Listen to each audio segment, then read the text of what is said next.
pernah dengar kalimat bahasa Arab seperti akalal waladu at-tufahata, seorang anak laki-laki telah memakan apel?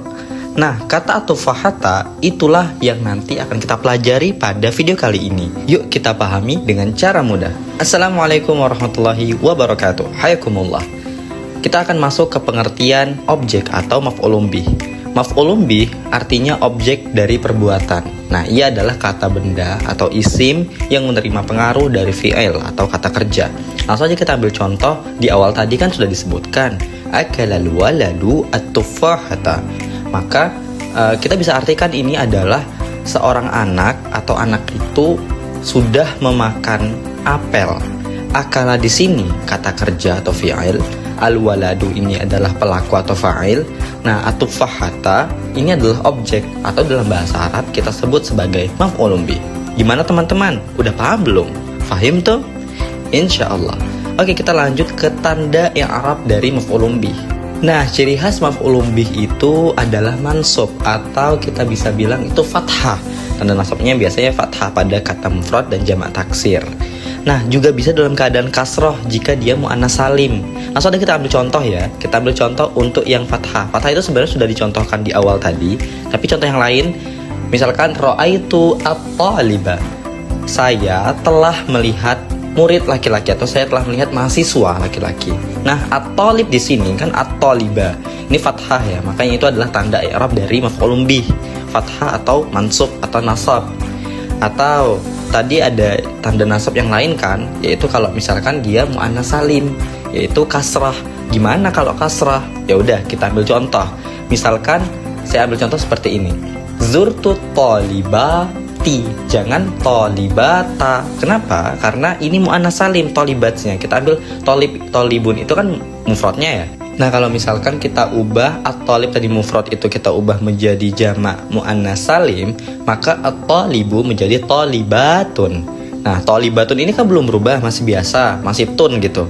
Tapi kalau misalkan sudah masuk ada fi'il, kemudian ada fa'il, kemudian talibat ini kita jadikan sebagai objek atau maf'ulun bih, maka talibatnya harus dalam keadaan kasrah karena ini adalah tanda i'rab maf'ulun bih untuk muannas salim.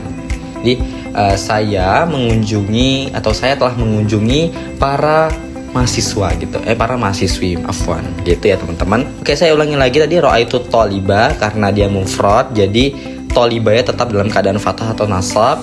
Nah, kalau misalkan mau dalam keadaan kasrah berarti tolibnya itu harus diubah menjadi jamak muannas salim.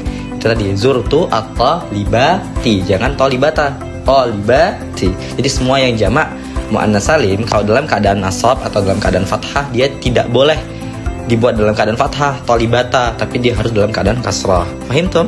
Insyaallah fahimna.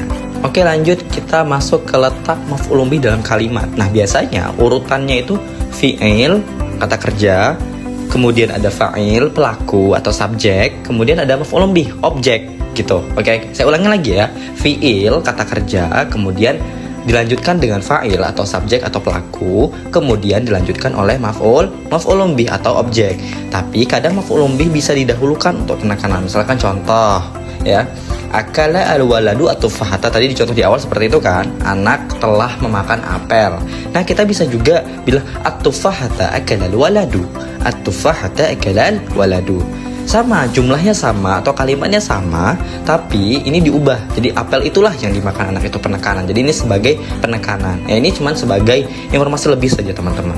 Gimana? Paham? Oke. Sekarang kita masuk ke ini aja ya, latihan. Gimana kalau kita latihan dulu? Coba temukan maf'ulun bih pada kalimat berikut. Kataba at-talibu ad-darsa. Yang manakah maf'ulun bih?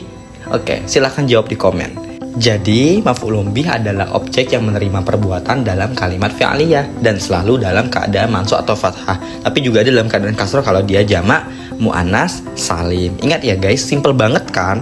Nah, kalau begitu cukup sekian video kali ini. Semoga bermanfaat. I hope you guys enjoy the video dan klik like-nya, follow dan subscribe channel ini. Wassalamualaikum warahmatullahi wabarakatuh. Ilal liqa.